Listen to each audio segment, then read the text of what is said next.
Welcome to the Niche Pursuits Podcast. Are you ready to discover some niche business ideas that actually work? Well, it's time for a motivational kick to jumpstart your next big idea. Here's your host, Spencer Haas. Hey everyone, it's Spencer here with nbsp, and welcome to another podcast episode. Today is another coaching call for Niche Site Project 3. This coaching call is actually between Jake and Ryan. This is their very first coaching call that they did. And so you're going to get to listen into the audio to hear the big picture goals that they come up with and the overall strategies that they're going to employ. And of course, answer a couple of questions that Ryan has along the way.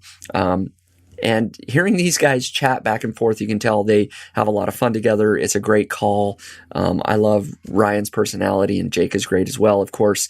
And so hopefully it's enjoyable for you. I, of course, enjoyed listening in to their call, but I think there's a lot of great strategies and big picture goals for when you're just starting to dive into a niche. This is how Jake recommends you look at it, and I think it's a great way to do it. So hopefully you enjoy the call. Thanks for listening in. Hey everybody, and welcome to Niche Site Project 3.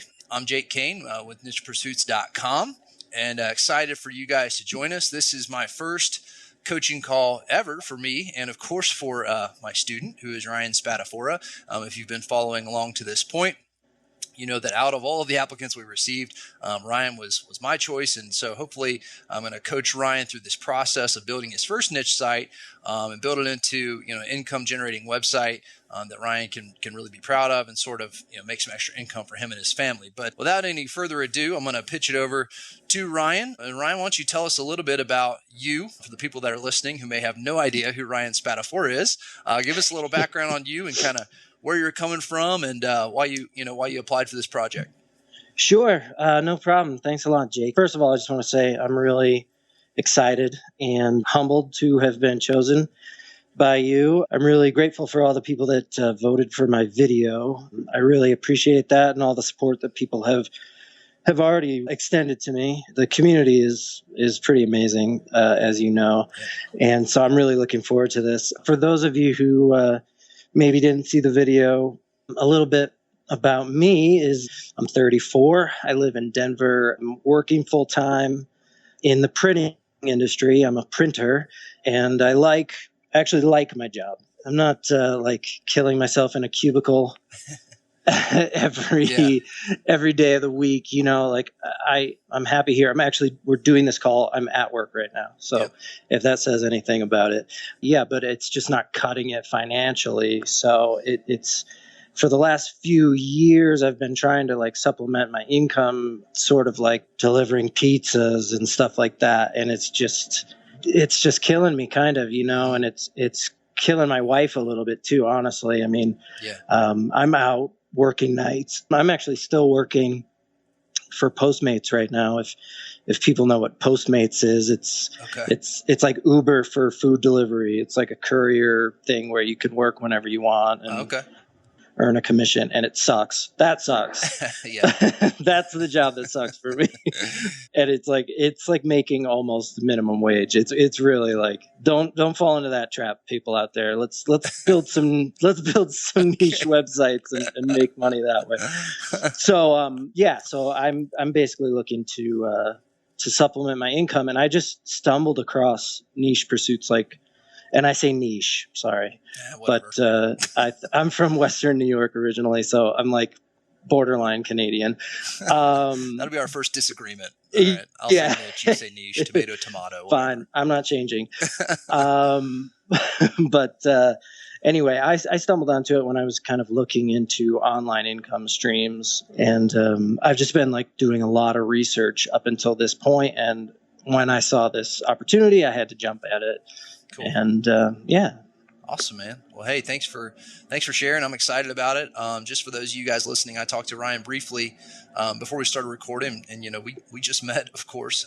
But as I share with Ryan, I'm going to share with you guys. For those of you guys that follow along with me and Ryan on this project, I realize there's going to be 3 coaches. Perrin and Spencer are doing this as well. 3 students. So you'll pick and choose kind of what you follow, but I think what to expect from our calls, my plan is that, we're going to obviously figure out what works but we're going to be very real throughout the process. So I've got a pretty good amount of experience doing this, but I don't have every single answer, and Ryan's going to have a lot of questions throughout, and that's totally cool. So there may be some things we have to kind of figure out together, but it's going to be real. It's going to be authentic, and hopefully some of you guys can relate to Ryan's situation where, you're trying to build a side income around an existing full-time job. And I've been there too. And that's tough, and so we're going to take all that into consideration. But, anyway, so we're just going to be kind of off the cuff, and we're going to have these conversations, and we're going to figure it out together. And I think it's going to be a lot of fun. So for today's call, we're not going to do anything real deep. I'm just going to talk a little bit about the niche site strategy for Ryan, who hasn't built one, and for you guys as well, just to kind of talk about, how I think about it. But first, I guess, let me ask Ryan, I'll ask this of you first, and then maybe I'll have some to add. But what are some of your goals coming into this project, be it like a specific amount of money that you're hoping to make per month, or is it something more loosey-goosey, I guess, as far as a goal? I'm just curious, like, what you're really hoping to get out of this. World domination. Okay. Let me jot that down. Great.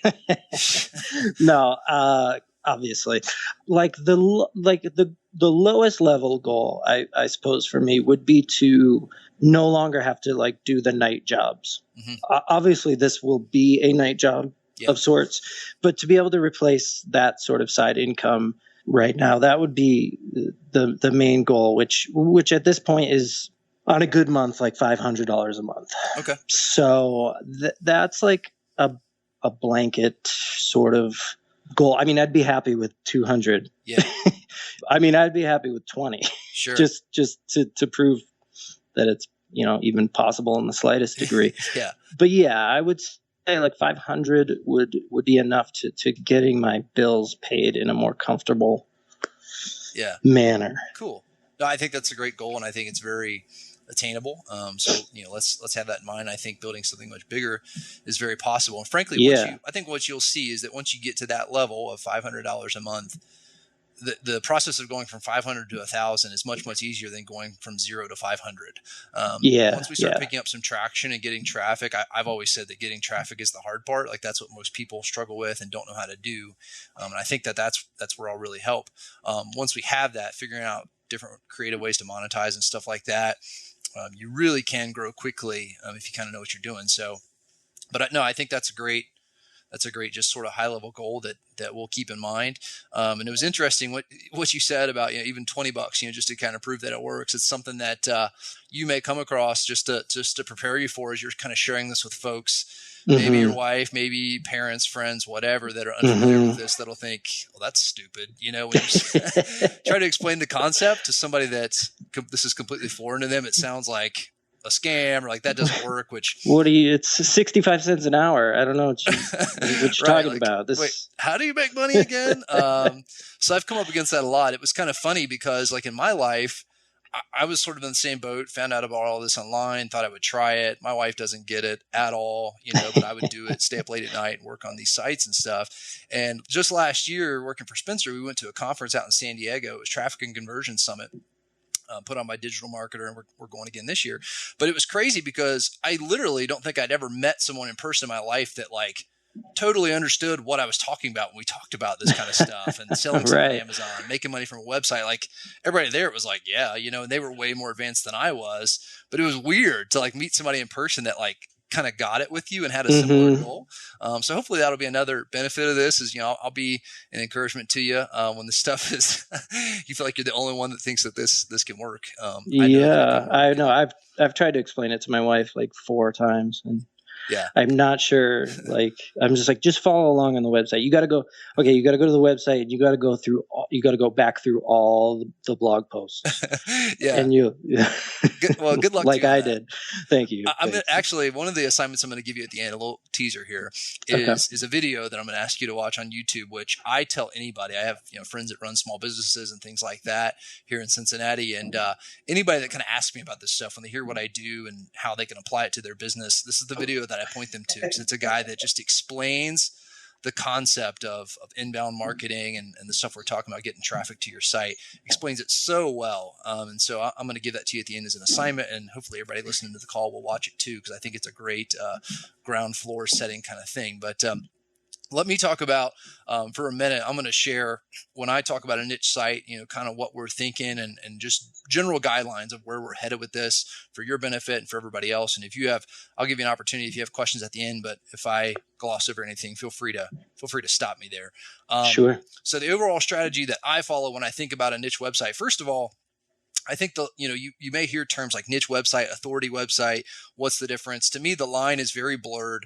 A niche website is a very vague term in my mind. I mean, what is a niche? Like anything technically is a niche. Like sports is a niche. It's a hugely broad niche, but it's a niche. And then inside of that, you have millions of sub niches, whatever, like all different sports and all the different, things inside of sports. You've got sports equipment, sports training, and all this stuff. And you could do that with basically every industry. So it could be very broad, very narrow.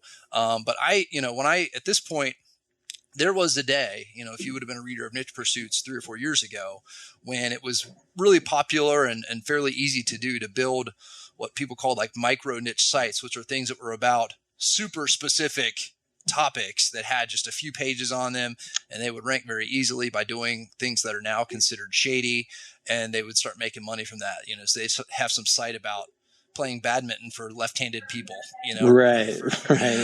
Which is just way too narrow. And so those days are gone. So when I think about a site and when I'm building a site, and this is what I'm going to suggest to you, is that we build it with at least the possibility that it could become an authority site. So I want the topic to be broad enough. And I think of the visualization for me as an umbrella. So when I think about a niche, I think about what's my umbrella, what's my general topic. And then when I'm thinking about content strategy, I sort of just ask myself, does it fit under that umbrella? And so Gotcha. That's sort of a way to kind of help you visualize it. And that's going to be part of your assignment at the end too, is to kind of brainstorm in that way. Got it. We want to be thinking about things that, if we do end up sort of honing in on a smaller niche, like that's fine. And it's a $500 a month site. I mean, that's great, but we want to have the ability to scale it up to something bigger if we start picking up that momentum. So we don't want to pigeonhole ourselves into something that's too narrow in a niche. So we want it to have authority site potential. That's how we're going to think about it. That's great. Yeah. That's sort of what I was hoping anyway. Cool. So I'm down. Because when you go on a crappy niche site, it's a crappy niche site. And I think you might have even said this in your video. I did, yeah. And you immediately click out of it. And there's a lot of people that still build sites like that now. And amazingly, some of them you'll find them ranking for whatever, certain terms, and then they disappear. And that's not what we're looking for. I mean, we're looking to build something that actually passes the eyeball test of like, hey, this is a cool site. And we want it to be that, but also we're going to use the keyword research side of things to really hone in and get the traffic and all that. But that doesn't mean that you can't build a site that's like something you're proud to show your friends and things like that, So exactly. We want it to be that. So in that vein, when we get to this point, I like to think of brandable names. Also back in the day, and some people may still do this, and I may still have a couple sites like this, but people would think of, they would sort of keyword stuff their domain name. So it would be like best beard trimmers 2015. Sure. Right. So I think those days are long gone. At least they are for me. So we're not going to do anything like that. Whatever Perfect. it is, hopefully we can think of a clever name or a name that's, something kind of cool or whatever, like a real brand, right. Just for an example, like Twitter. Like, what does Twitter mean? I don't know. It's a cool brand name and they do their thing and what Twitter is. Like, we want a brand name. Like, we don't care that it has the keyword in it. Maybe it does, but if it doesn't, no big deal. Like, we're kind of going for image in that way. So that's the other sort of first thing that we're gonna think about once we sort of settle on a niche. And then at the beginning, I like to have a rough idea of how I'm going to monetize the site. I definitely don't start with, at least for me, and again, that's the thing about this is there's people that are going to disagree with what I say and may do it different, and that's fine. I'm just sharing what works for me and how I do it. I don't start by saying, "Ooh, this is a cool affiliate product," or "This is a cool whatever. Let's go start a site." Like, I just haven't done that in the past. Like, I usually have a rough idea of, I think this would be a site where I've got some affiliate products. Maybe I'm going to create my own product eventually, or it's just going to be a site where I monetize with AdSense. I want to have a loose idea of how I could make money on this site, but I'm not worried about having every, T crossed and I dotted at the beginning when we're picking a niche. As long as we sort of see a path to monetization, we're good. And then from there, we're going to get into, and we'll do this in later calls, but we're going to work on sort of proving it out by finding dozens of low competition keywords to target that fit our umbrella. And so we'll get into that in more detail in long tail platinum and things like that. And I'll kind of walk you through that. But I want to find dozens because, again, going back to, I want to have the ability to expand to an authority site. We're not going to do just low competition keyword stuff, but it is important, especially early on. And so I want to have something where we can get to 100 plus posts on our site easily, if we wanted to get to that point. And so that's part of proving that out to make sure that it's sort of a broad enough umbrella.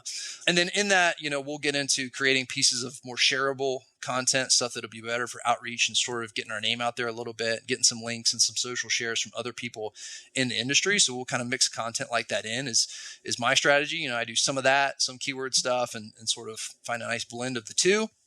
And then as our site will start to gain momentum, we start to pick up traffic. That's when we'll kind of refine our plan for exactly how we're going to make money. And so I found that story sort of tells itself as your site starts to grow. You see which areas of your site tend to be more popular and that sort of thing. And so that'll help craft exactly how we're going to make money from it. So in general, does that plan make sense? Do you have any questions about that? That actually sounds like the plan I would have. That's like the plan in my head that I've been putting together, really. So I guess I don't know that I even need this, or you. All right, should I just go and just do it all? I was like, wait, need what?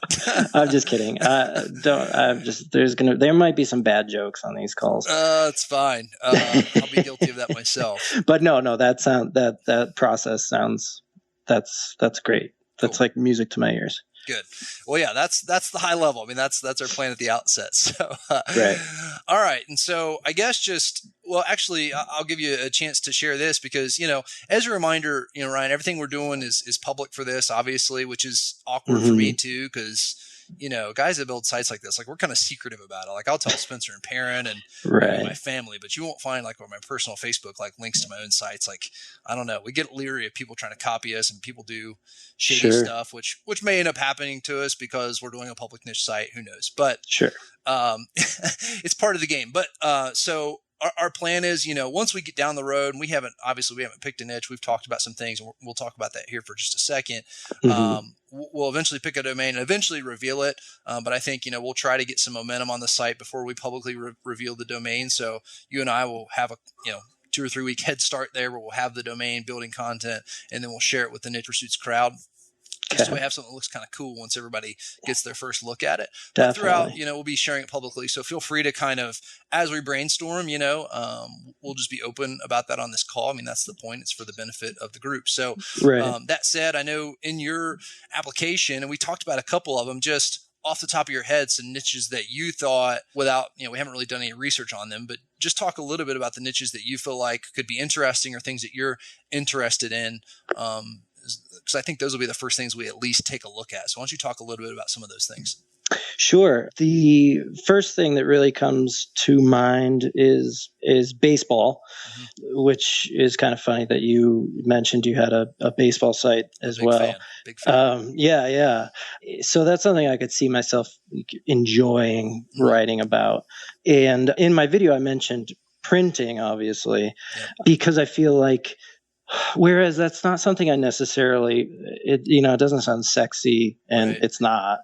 And, I don't know that I want to continue what I'm doing during the day into it might be too much. Do you know what I mean? Right. But I do think that when you have like tools to pull from, those are just benefits. Agreed. You know what I mean? So I have this print shop here, and I've got, the equipment, and I've got things that it would be easy for me to pull from here and use the utilities, and that sort of, I feel like, makes your job a little easier. But as I said before, that doesn't necessarily mean that's the right niche. Okay. There's other things I've been very interested in the past, and sort of hobbies of mine. I was a competitive bowler through high school, so that's something I know a lot about, and I feel like that's probably a decent niche to be in. I think it's pretty specific, and there's definitely people that are very passionate about it at the same time. Yeah. I actually totally forgot to mention this to you, but I'm also a musician. Okay. So I think I'd like to reselect now. I didn't know I was working with a musician. You should have been upfront about that. I'm so sorry. Just teasing. It's just it's a phase I'm going through. There you go. No, so I play guitar and I sing and I play harmonica, and harmonica is actually a niche that I've thought about as one, without doing I haven't done any keyword research on this stuff at all. Right. These are just things that they sound right. Yeah. In my head, it's like, that sounds like might be something there. Sure. I've done improv comedy. Yeah. I did that for years. I haven't done it in a long time, but so there could be something there. I've done sketch comedy and things like that. Okay. Filmmaking. I actually have a film degree. So that's cool. There's some stuff in there. I don't know. Is that enough? That's good. And so, I mean, one thing that I like, my personal preference is to pick a niche that you have some level of interest in and hopefully some level of expertise in. And expertise is very wishy-washy, as you'll find. I've been quoted as an expert in many media publications on things that I will just tell you I'm not an expert in. So it's all about perception and kind of outreach, and we'll get into some of those things. But so that's all very subjective as far as what makes an expert. But I think that is definitely makes your job a lot easier when it comes to creating content and just being part of that community and doing outreach, is when it's something that you like. I lean towards things like that. And so I think out of the things that you mentioned, without, I haven't done the keyword research either, but to me, on the surface, I think they all sound broad enough that, a broad enough umbrella that we could make a successful site out of any of those if we wanted to go in that direction. It would just be a matter of digging into the details, which I'm cool with, because in a space, like, there's always room for more players. I think having a level of competition is a good thing at a high level. For instance, sure. Yeah. If you're going to say, hey, I'm going to go into technology, like, you don't have to knock off, beat out Mashable or whatever, like some big technology reviewing website, and be better than them. Like, you don't have to do that. Like, you can be much smaller than them and still have a successful site that makes a lot of money that the average person has never heard of. Like, the markets, that's one thing I've learned from doing this, is that it's very deep and broad. Like, when you get into the right niches, sure. So you don't have to be the king of that niche. Yeah, that'd be great, and have like $1 million business or whatever, but there's plenty of room for $10,000 a month guys inside of that. So we'll keep that in mind as we sort of research things. Don't let the big guys intimidate you. That just sort of lets you know that there's a market out there to participate in. So yeah, I think like that's another big thing that I've thought of. Like, I mentioned authenticity in my video, and part of authenticity, I think, is just being yourself and just having your own voice. Yep. And I think that can be enough to, just to make yourself stand out. And so, yeah, I'm not terribly scared of a lot of competition either, but, at the same time, just got to find our way. Yep. Find our pocket. Right. Yeah, absolutely, man. It's the truth. And then you also mentioned something about, hey, these aren't the most, the sexiest niches or whatever that you said. Right. And, I think that's a benefit too. When I come into it, I've talked to Spencer about this before. Like, I do the marketing stuff I've been doing for the last year for Longtail Pro. And it's hard because we're in a market where most of us know pretty much the same stuff. Like, you're going up against people that, like, this is what they do for a living, and that's sort of the category that our product is in. So it's just the nature of it.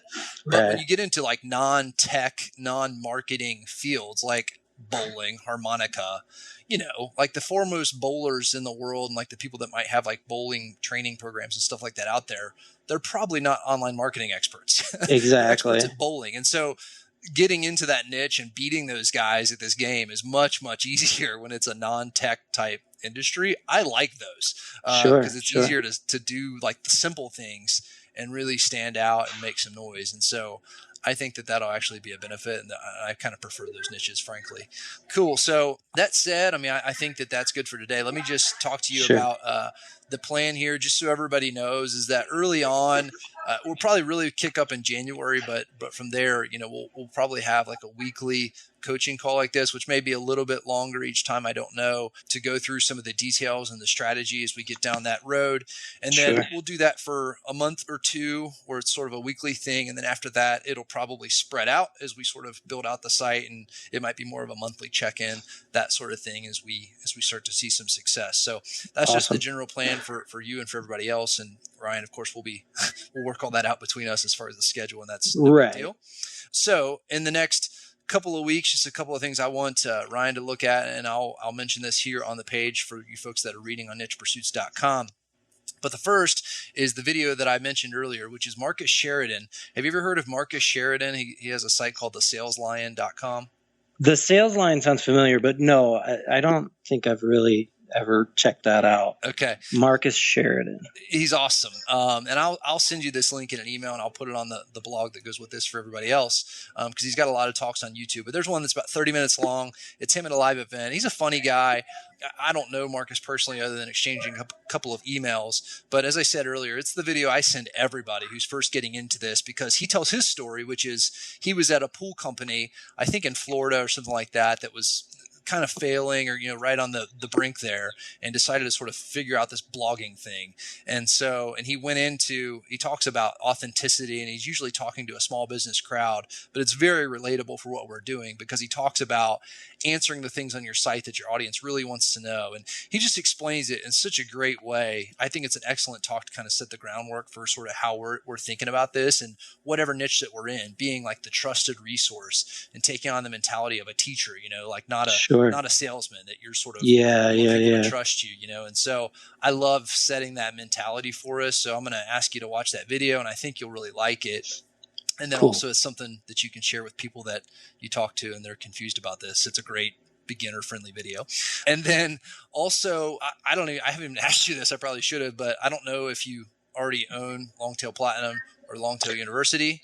I was really hoping this question wasn't going to come up. That's fine, because ta-da, you get them for free. So all of our students are getting Longtail Platinum and Longtail University access. So that's part of the deal. I feel like such a jerk. But in all honesty, I was, and no one's going to believe this, but I was planning on purchasing those regardless. It's no problem. I mean, it wasn't a prerequisite or anything like that. And we were, we talked about it, and we're like, we just need to give people access to this, because frankly, the Longtail University is just, it's more of a course. It's mostly Spencer and Perrin, and we have some live webinars and stuff that we recorded there too.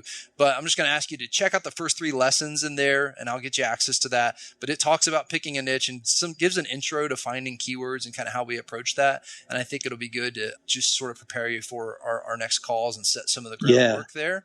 Awesome. Feel free to, obviously watch whatever you want. You'll have access to that. And then Longtail Platinum is our keyword research tool of choice. And so we'll definitely be using that throughout. It's our software, but we also use it all the time ourselves. And so I'll get you access to that so you can start playing around with it and at least get familiar with it. And then the final thing, so I guess the third part of the assignment is I want you, we talked about the niches earlier that you're interested in. And like I said, I like those. I mean, if you want to think about others that maybe you didn't think of, that's fine. But if you want to just, the handful or whatever that you mentioned, if you want to just think about those to start, that's good too. But figure out what those different umbrellas might be.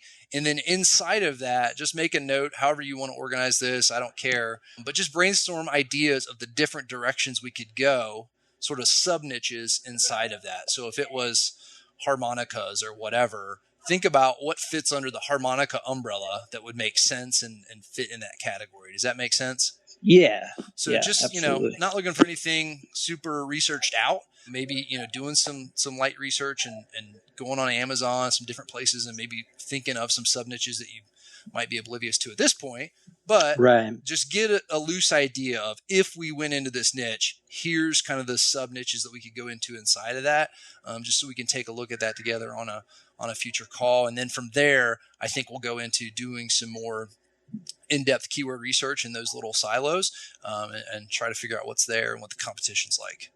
Great. Does that sound good? Sounds excellent. Cool, man.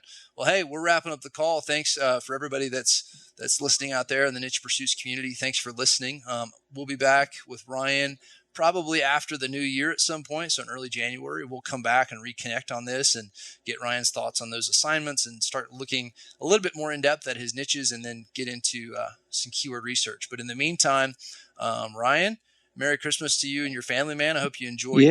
Hopefully you get a little bit of time to spend. Are you staying in Denver or are you traveling? No, I'm traveling, going back to New York, just outside of Rochester, New York. Okay.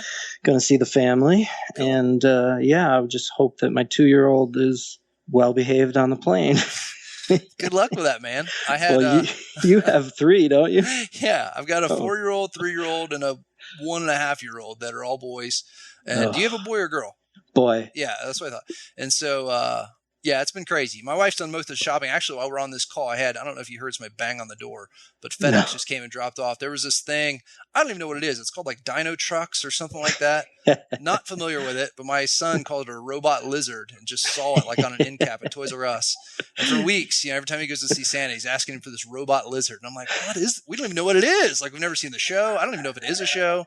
Anyway, sold out of it everywhere. I felt like I was in some, cheesy Christmas movie. Like every Toys R Us in this area. And in Cincinnati, there's like a dozen that are within 40 miles. Everyone was sold out. And fortunately, they got it back in stock online. And FedEx just dropped it off. So I got a Christmas present to wrap for a present that. There you go. You're a hero. A robot lizard. Santa's the hero. Yeah, man. So that'll whip you right into the holiday spirit. But anyway, man. Perfect. Well, hey, thanks for your time. And thank you. Enjoy the holiday, and I'll be in touch with you. I'll send you. And for everybody else, feel free to check out the video and follow along. And we'll be back in January with more from Ryan, and looking forward to taking the next step. Great. Thank you. Cool. Thanks.